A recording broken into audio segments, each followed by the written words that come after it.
Hi everyone, and welcome to the EV Owners Lounge. We are joined today by myself. I'm Alex. I'm a social media marketer for Mobile Array EV and other automotive companies in this space as well. We're joined by Mark Miller and Sham from the aforementioned company, Mobile Array EV. So anyone who doesn't know, Mobile Array EV is an app that allows you to share your home or business charger with other people.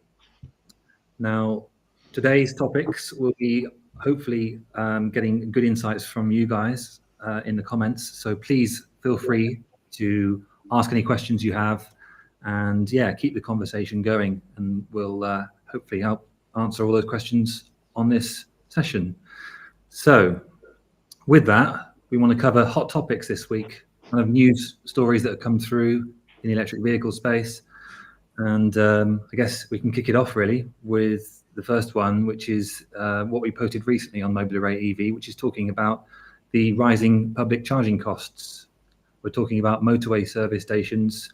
Looking at the price of electric car charging now, it's hitting the 80p per kilowatt hour mark, which is completely different to what people are charging at home, the cost of that. And if you want to start off with your opinion on that, Mark, and see how that's so obviously there is, and they have risen, right? So 80 pence per kilowatt hour at motorway services. At other places, it could be even higher. And you have to remember that this is still, I think, as more and more people charge at home or find alternatives to charging at home, like Mobile Array EV, in terms of peer-to-peer charging or Airbnb style charging, the less need there is to go to expensive rapid chargers on motorway services. I've actually seen a couple of motorway services on my way down to Reading that actually have super charger hubs as well for Tesla, many of which are now open to non-Tesla users. And if you subscribe to a Tesla thing, you actually get it at a pretty reasonable price, like 55 pence per kilowatt hour. But I would also say that you have to take the overall cost into account, right? So EVs have less moving parts. The maintenance costs are much, much lower than traditional combustion engine vehicles. And so the service and repair that is required over time, I just had to take I call it a tractor, my horse tractor. It's actually a BMW SUV, but it's a horse tractor, very, very old. I just had to spend £1,500 on brakes and other things that you need. And you have to remember that I got in a very heavy debate with somebody recently about that brakes cause pollutants, which they do. But when I drive our EV, I don't use brakes. I use regenerative braking, right? So it's not using brakes; it's using the electric motor. So there are less pollutants even, and less wear and tear on even your brake system in most EVs around there today. So that would be my answer. I'm not an expert, but obviously I'm in the space, so that would be my answer. Sham, if I've left you anything. Yeah, I think like with any the way of looking at the statistics, that if it's gone up the price, you've got to look in an isolated and in the collective space really, because if you think about a geographical positioning of let's say Ireland, for example, it's almost roughly 700 kilometers in length, and now if you think about having sort of high heavy infrastructure that's expensive may not be warranted as car become more smarter from a usage perspective.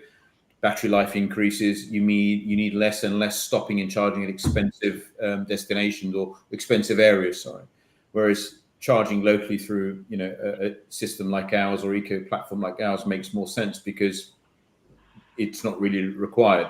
But there are going to be instances where you will need to stop, and yes, you will have to pay a premium, just like you do for fossil fuels right now. Really, same thing.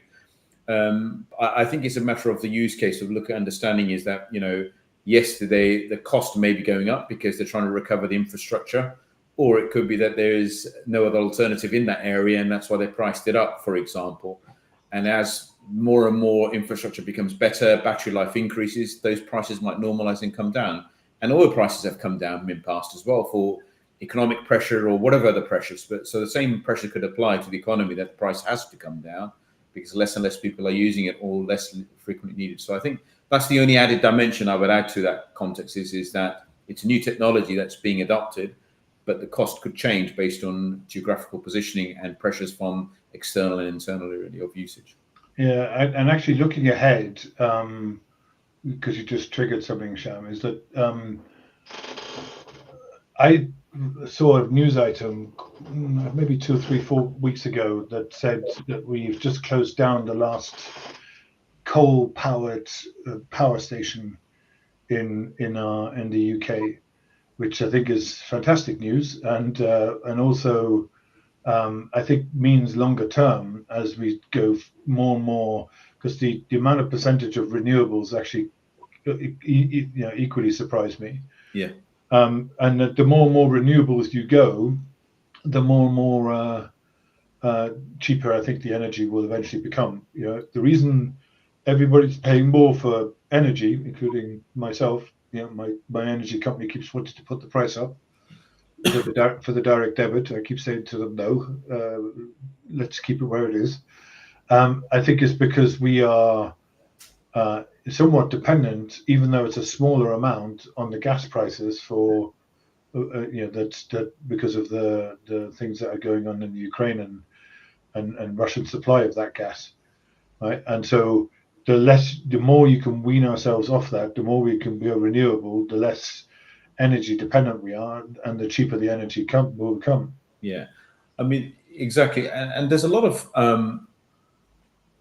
energy suppliers and independent technologists who are investing in non-fossil related alternative ways of generating power and providing it back to the grid. So that is becoming more common now, whereas the big giants are still doing their elements, but there are independent proprietors coming out. Like they may have farms of alternative energy source going back to the grid. So I think that will actually add in reduction of costs added into what you're saying, actually, Mark. You're right. I'm going to digress a little bit, but I've always, as most of you probably know, I have a love for the ocean, and I think the ocean has enormous of energy potential which we're not making use of. The tidal, the wave power, which is constant, not like wind or solar. It's constant. Yeah. And I saw an installation, I think somewhere on the East Coast here, where they basically built these big, huge, probably about the size of a car, maybe a bit bigger, on the side of a pier, big metal things that keep pumping up and down, and constantly, right, and generating electricity from that. Yeah. And I think even including the tidal stuff, right? If you just put something under, but I guess it's industrial, large scale, with storms and other things may be prone to damage. But as our climate change is getting worse and worse, the tidal things and waves will become more powerful as time goes on. So maybe that's one way of getting even more renewable energy into our system. But just to digress even more, there is actually a company out there which actually creates kinetic energy. So when you step on a floor in your, let's say, it creates that energy of your walking into electricity as it stores the power.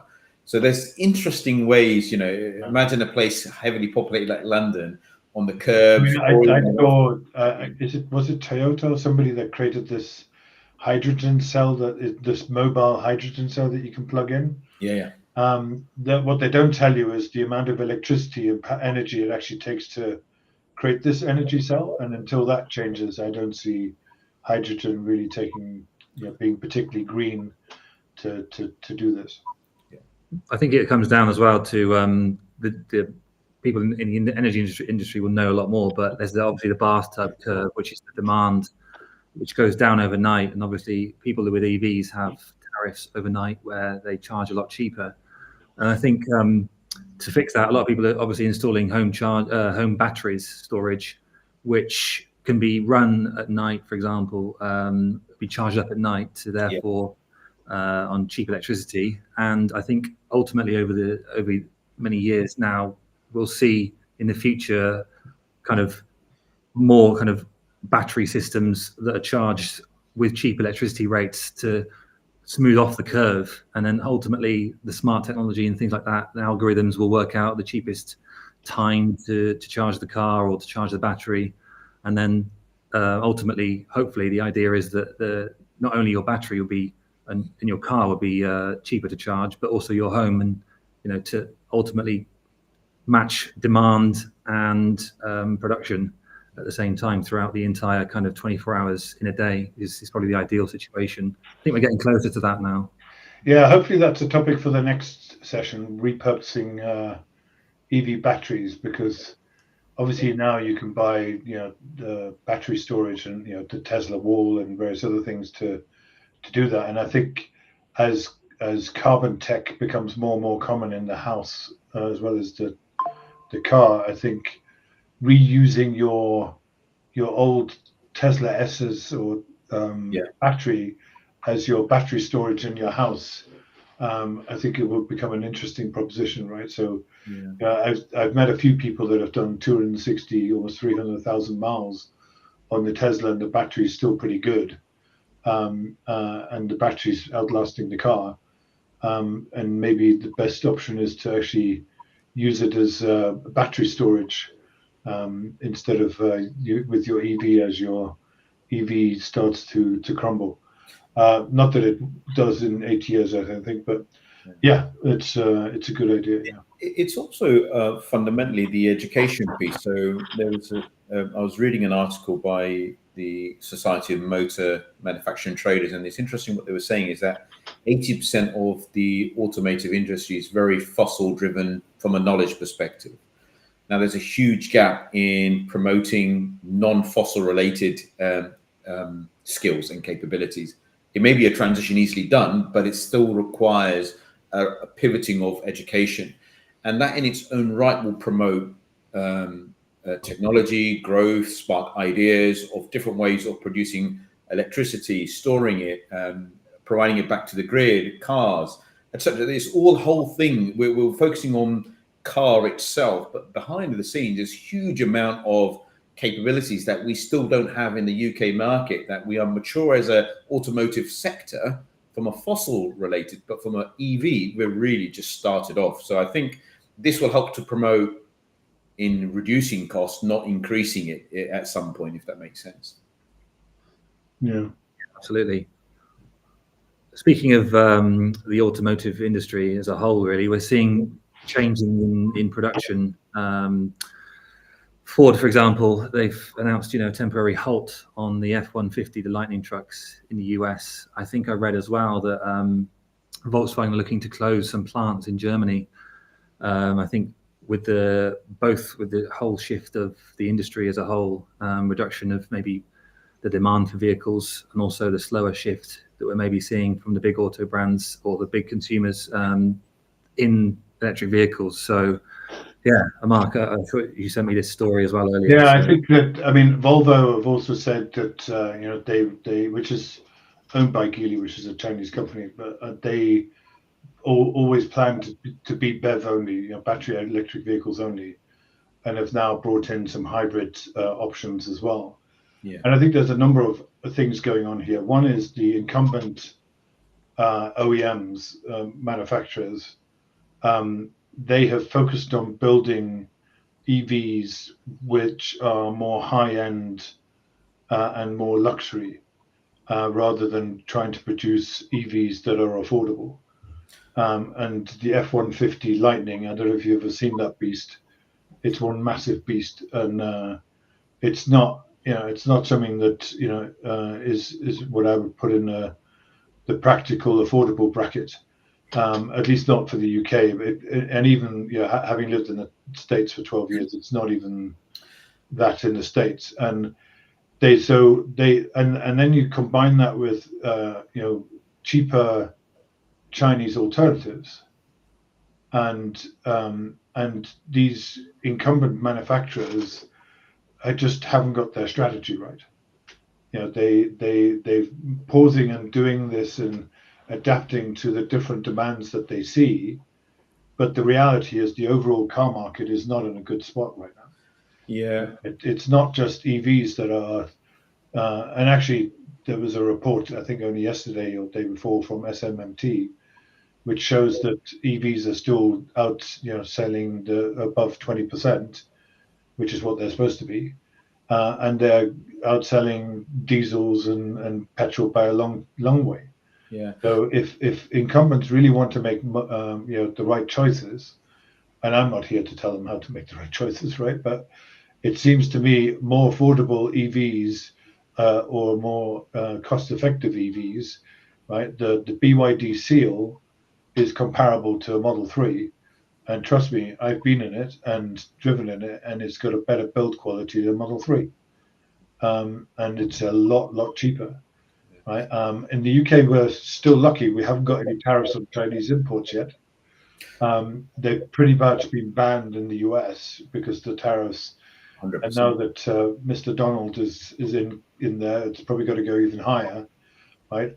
Everything from China is going to have massive tariffs if he does what he says he's going to do. So it really means that if you want to have an alternative as an incumbent manufacturer, you need to start looking at building smaller vehicles that are more affordable.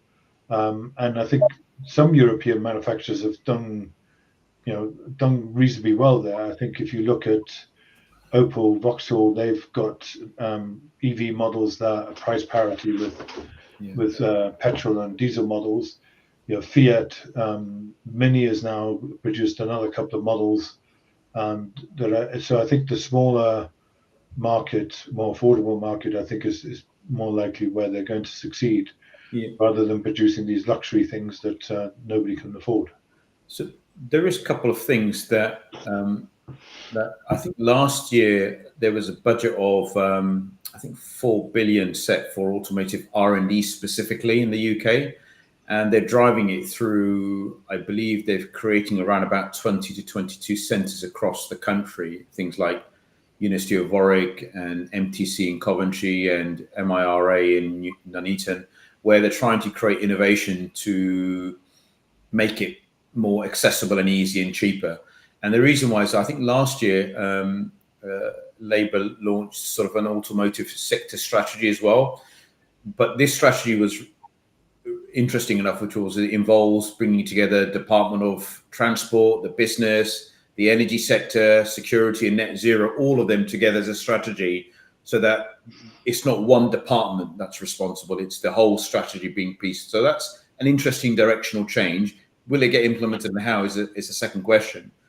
But what I wanted to make a point, I mean, that's a positive side, but what I wanted to sort of really make a point about is that there's a rules of origin requirement in UK and EU trade, which is coming into force in 2027, which is quite interesting, where there is an increasing percentage of parts in EV, electric vehicles, must be made in UK or EU. Now, if they don't meet those requirements on exported cars, then, and if they don't meet those thresholds, especially UK, but in either direction, there'd be a levy of 10% on tariffs additional. And if you think about it, UK at the moment is, 70% of the UKs that they export, or half them go to EU, give or take, depending on which statistics you look at, which means it's going to be disproportionately felt in the UK. But because we're not part of the EU as such per se, but we're part of a free trading nation as before, we'll have more markets open to Australia, New Zealand and Japan as well, where they're doing a lot of trade agreements. So we'll try to balance it out over time when those markets are more accessible. So I think there's a bit of to and fro in creating that ecosystem for EV and creating those trade agreements. But it's also the UK strategy needs to be aligned from an innovation and then trade strategy as well. And I think those two together may feel like it's going to start feeling a bit more normalized, if that makes sense. Yeah.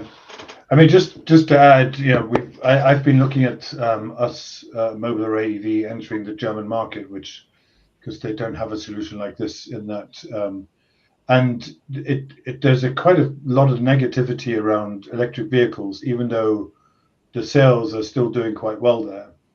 And I talked to a number of people there. Why is that the case? And I think some of the negative comments from Volkswagen, you mentioned Volkswagen closing down some plants.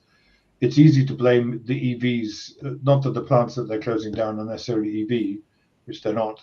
I think there's just a downturn in manufacturing, and they're losing some of the sales that they previously had to the good old Chinese competitors, because a lot of the sales that BMW, Mercedes, and Volkswagen do, which is a huge part of the industry in Germany, is outside of Germany. Yeah.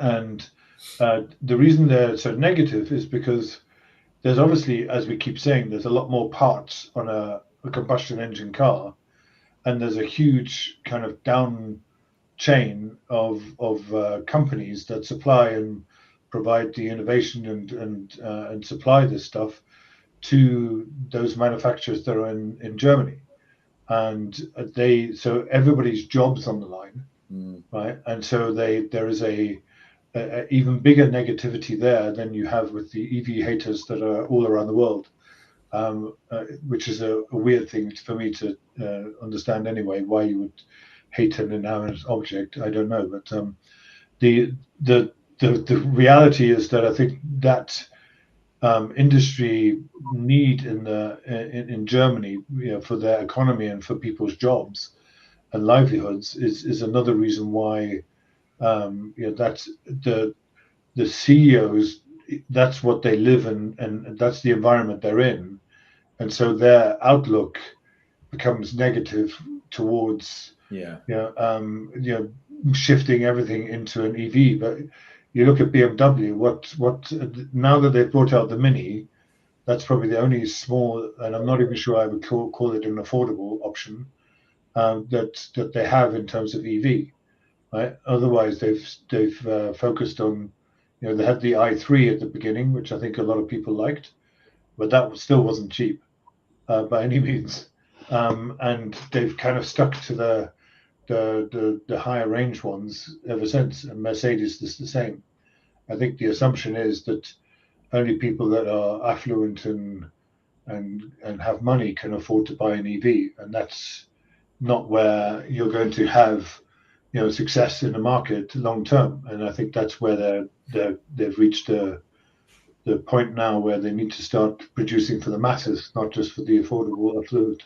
Yeah, I mean, if you read that strategy document last year that was published, as I mentioned, bringing together all the different departments within the UK regarding transport, energy, etc., the main sort of focus was on making less able to afford EV to be more accessible, put it that way, if I can call it. And they were really focusing on investment in automated manufacturing gigafactories to make it more accessible at EV, because the cost of raw material is going up, generally speaking, and supply chain issues is pushing the prices up, irrespective of technology is new. So I think there's a lot of focus on really keeping the cost low, but technology is still focused on investment as well to get that return on investment, which is a very interesting topic, which impacts drivers' thoughts on shall we buy one now or shall we hold it until the price goes down. It's very difficult to gauge when is the right time. But yeah, I mean, I think I don't know if you heard of this model, this Chinese Onada, something like that.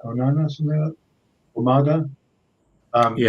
They've opened up and actually they still, I think they sell only one model, the SUV, which actually looks pretty cool. I don't know how good or bad it is, but it's a Chinese manufacturer going in at the local, regional levels, because I've seen dealerships pop up left, right, and center, selling the Chinese model. And the days where I think people only buy because of the badge, which was very much when I grew up, the badge was everything.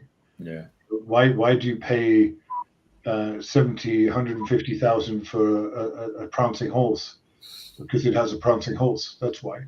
Well, that and the V12 engine at the back. But you do pay for Mercedes, BMW. You pay for the badge, and the Chinese build quality is up there, if not slightly better. So it's very difficult to see in the future where cars are becoming more of a a computer on wheels, right? Where because they don't have to worry about are they making the perfect engine? They have to buy a battery and a bunch of electric motors. There's still a lot of innovation in the battery stuff to come, and we'll talk about that some other time. But I think ultimately they will get that right, and that competition is only good for us, right? We're able to buy cheaper things, and if it's causing the incumbent manufacturers to have to move more quickly to give us models that we actually want and that we want demand, and they have to put other things on hold, then I think that's how the market has always worked. I think Korea and Japan are doing very well in the affordable EV space, because if you know the new Hyundai, it's called the Insta. It's a small hatchback basically, but it's got maximum kind of footprint on the inside, so you can basically lie down in the back. You can fold the front seats and the back seats down, but it's it's a compact car, ideally suited for the Korean market really. But they've announced that it's going to come into the UK, and I think it was like £22,000 or £23,000 it starts from. And because of the Japan as well, the laws they have of the key car or the K car, which is typically a 600cc box on wheels basically. They're much more quirky than that, but to fit in that kind of market as well, the UK would be ideal for it, because we like our compact cars. And at the moment there's no tariffs on Japanese or Korean vehicles coming to. I mean, to be fair, the main Japanese Nissan, who started off really well with a Leaf and then kind of went sideways, I think. They only have one other electric car that I'm aware of. Toyota, who got fixated on hydrogen somehow, has only got one. Although it's pretty decent, they're a little bit behind, right? I think you're right. The Korean, they've always produced some interesting ones, right? The Chinese, even through Western brands like MG, and Volvo, and Polestar, which is not a recent entrant anymore. It's they've done pretty well. So, but it's interesting, it's like I always think EV, electric vehicle, as just an alternative. It's a high voltage device. That's how I consider it. You need, but it's just like the good old fashioned days of having two phones, one for your work, one for your personal life. It's also understanding, electric vehicles is going to be a tool just to get you from A to B, as opposed to a luxury item, I presume, at some point, or if not, but it depends. But it may be that, if an average person uses a car 19 miles a day in the UK, for example, then really, do you need a really expensive car? Honestly, you can have the last mile by, like how the logistic companies are doing. Could you have a small, nimble car that just gets you from A to B? And if you really need an expensive one, you just rent it out for the day, like Airbnb it, just rent it out. And that's it. You don't need to have a big footprint. Or if you want if your use case is different and you do want an expensive car because you need more technology, battery mileage, et cetera, and you want a brand, then you have the option. Rather than it's educating yourself. What's I think we talked about it last time. Is educating yourself what is your requirement, then go accordingly, rather than just going for the badge itself. I agree. Yeah, I think it's now a sense, especially for I think younger people. I mean, yeah, the brands do have value, but at the end of the day, younger people can only afford these lower end priced cars. And at the end of the day, if the Chinese ones are underselling the big established European brands, then they're going to choose that, because at the same time they've got the newest technology. It's more of an accessory and a tool, as opposed to people like perhaps us that are more geared towards car lovers and interested in car industry. They just see it as a tool and want to have the most efficient, cheapest way possible. If it's got the way you can connect your phone easily and stuff like that, which obviously every car does nowadays, I think there's less brand loyalty overall. So we're seeing these Chinese makers come in with the more affordable vehicles for that kind of area, I'd say. Is it going to be those days where you can change your car body and just replace with another one like your iPhone case? Interesting. You drive a convertible next to you, have a pickup. Yeah. Just check. Okay, today I'm going to take a different body kit style. Yeah.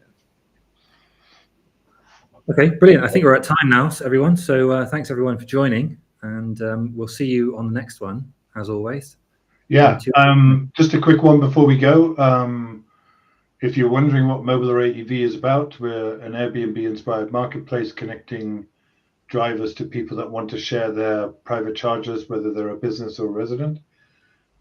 We are about to launch some discounts coupons for you to join as a host and have your commission fees reduced, and drivers to be able to get discounts on what they pay to the host in full, and that will be happening in the shortness of time, and we'll announce that more on our social medias and so on.